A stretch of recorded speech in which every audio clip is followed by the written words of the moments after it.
What's going on, guys? It's Jeff for Mad Hatter's Reef, and today I'm going to teach you how to become a reef tank whisperer.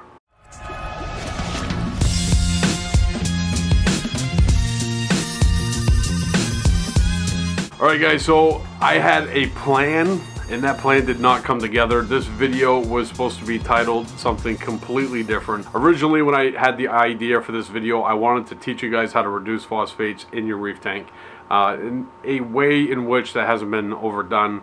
I actually wanted to show you some new products that could help you reduce phosphates in your reef tank. Phosphates plays an important role in your reef tank, and if you have too much of it, it's bad, and if you have not enough, it's also bad. So the idea behind this video is I was going to show you some products that actually can help you reduce phosphates, but when I started doing the testing, I actually found some other issues going on in the tank. So that's what we're going to be talking about today, and you're going to see the shirt change a couple different colors in this video, and that's only because I wanted to do an updated intro so that you guys aren't like, where's this video going?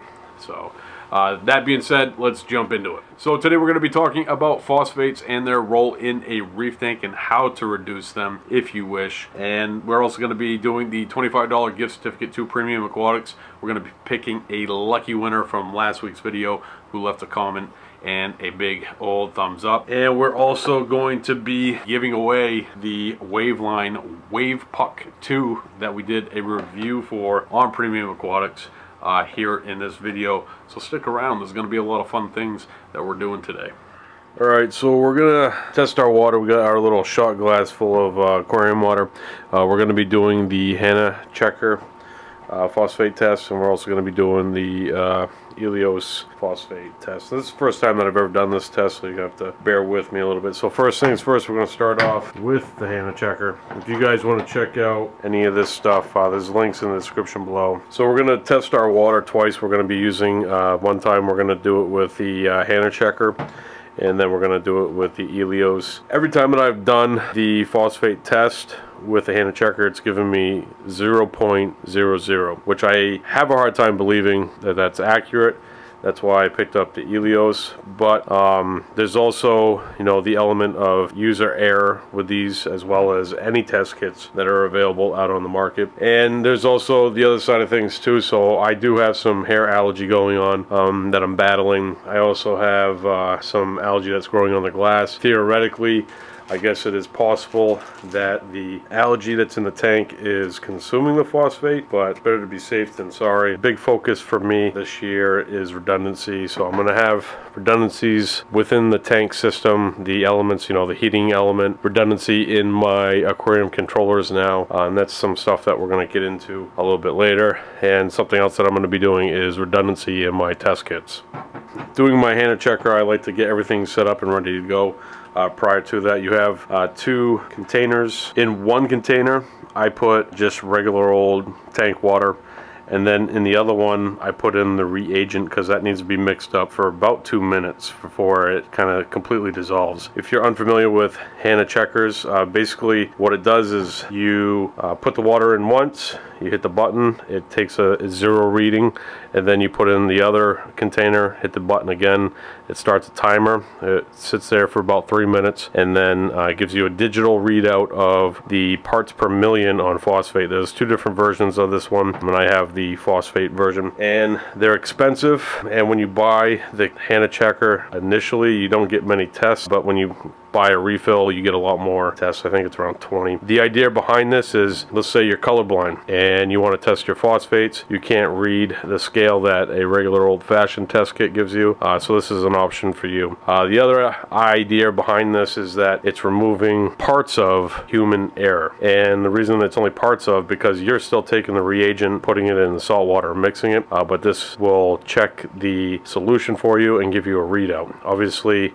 you know, if it's not accurate, then you're in trouble. So I'm going to just kind of go through this, and all this stuff that we're going to be taking a look at today, guys, there's going to be links in the description below if you want to take a look at it or get yourself some. So I do have my shot glass, but I don't think that's going to be enough for all, so I'm just going to pull some right out of the tank since I'm set up right next to it. I'm going to fill up both these valves, so this is going to take a while. Another thing with these Hannah Checkers is that you want to make sure that there's no fingerprints on the container whatsoever. That's not the scientific name for the container, but I'm not going to get fancy on you. We got our 10 mil in there. We're going to make sure that we have no fingerprints whatsoever on the container, because that can interfere with the digital readout. This one we're going to put our reagent in, and that takes about 2 minutes. So typically what I'll do is I cut along the lines, but then I open it up like this, and that kind of gives you a little bit of a spout for pouring. We're going to cap it, and then we're going to shake for about 2 minutes, and I'll be right back. Alright, so we're back, and we have our reagent, and it's mixed up, and I have it off to the side here so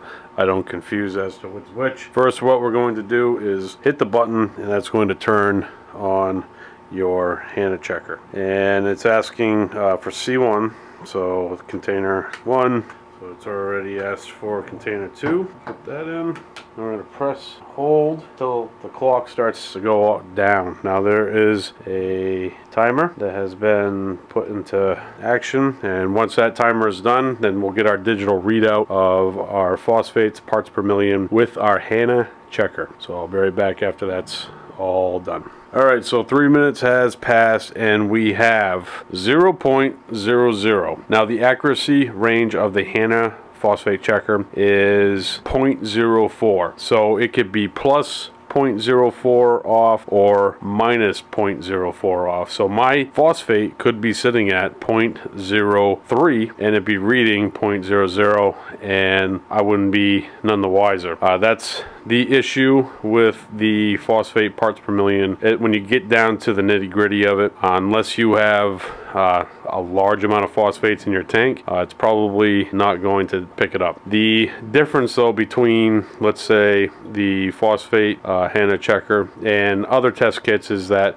you know, this is giving you a 0.00 reading, where the other ones you're kind of using this color scale, and it's up to your interpretation whether or not it's actually reading out properly. So now, just for the sake of redundancy, we're going to take a look at the Helios phosphate test kit, and this is going to be the first time that I've ever looked at this, so you guys are going to have to bear with me a little bit, and let's open that up. Alright, so directions, pretty simple. First, it recommends that you rinse everything tap water, then rinse it in aquarium water, then add 10 milliliters into your vial with your measuring syringe, then 2 drops of A, 2 drops of B. You need to close these immediately, then cap your vial and shake for 2 minutes. Pretty simple. Now we're going to use Neptune Systems shot glass. We got 10 mil of tank water. We have phosphate bottle A. 1, 2, 2. Now we're going to cap it.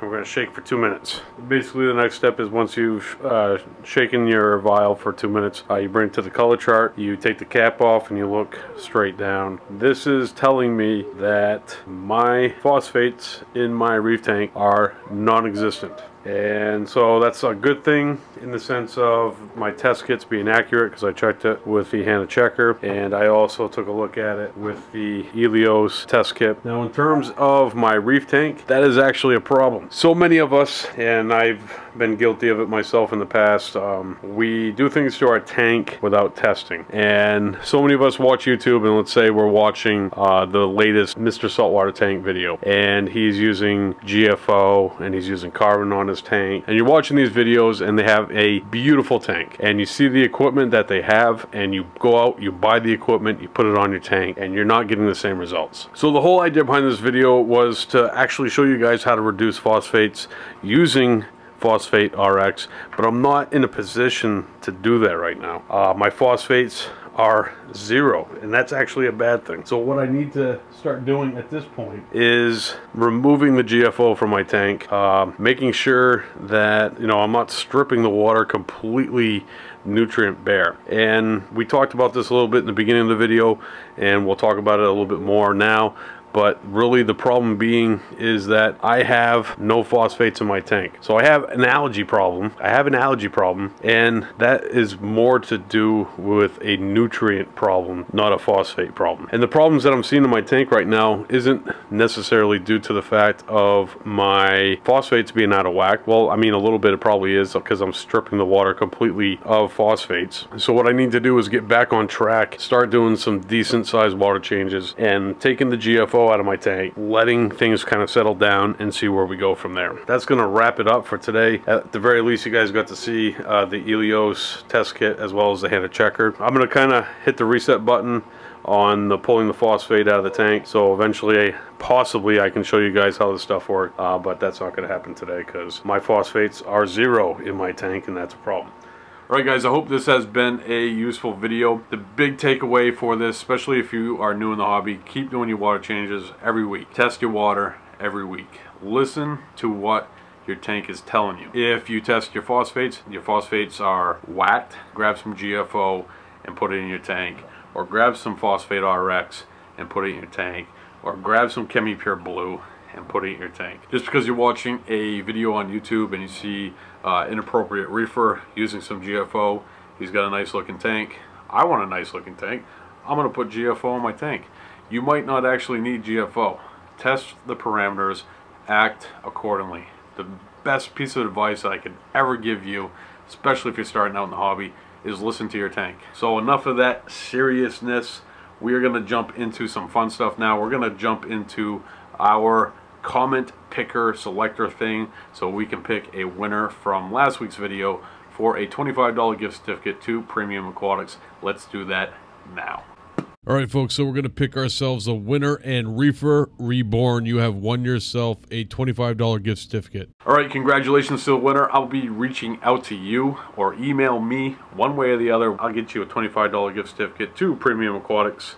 So we are going to be picking the winner of the Wave Puck right now. All right, folks, so we're going to pick ourselves a winner of the Wave Puck. Chris Jenkins, you have won the Wave Puck 2. And congratulations to the winner of the Wave Puck 2. I want to thank you for participating in the Premium Aquatics giveaway. And if you guys want to jump in, you never know what we're going to give away next. You never know. Alright guys, so for the question of the week, what is the very thing that you want to know more about when it comes to reef keeping? Leave a comment down below. Alright guys, so if you want to win yourself a $25 gift certificate, all you need to do is hit the like button on this video, leave a comment down below, make sure you subscribe to Mad Hatter's Reef, and it doesn't hurt to hit the bell. It's there, just hit it. Alright guys, I hope you found this video helpful. I know sometimes plans don't come together, but I wanted to get you guys a video today, and I think even though that I wasn't actually able to execute originally what I wanted to do, that there was still some value in this, and I wanted to share that with you guys. Congratulations to everybody who won some stuff on today's video. If you're new to Mad Hatter's Reef, hit that subscribe button and the bell so you can stay notified every time that I upload a new video. That's going to do it for today. I'll see you guys next time right here with a brand new video.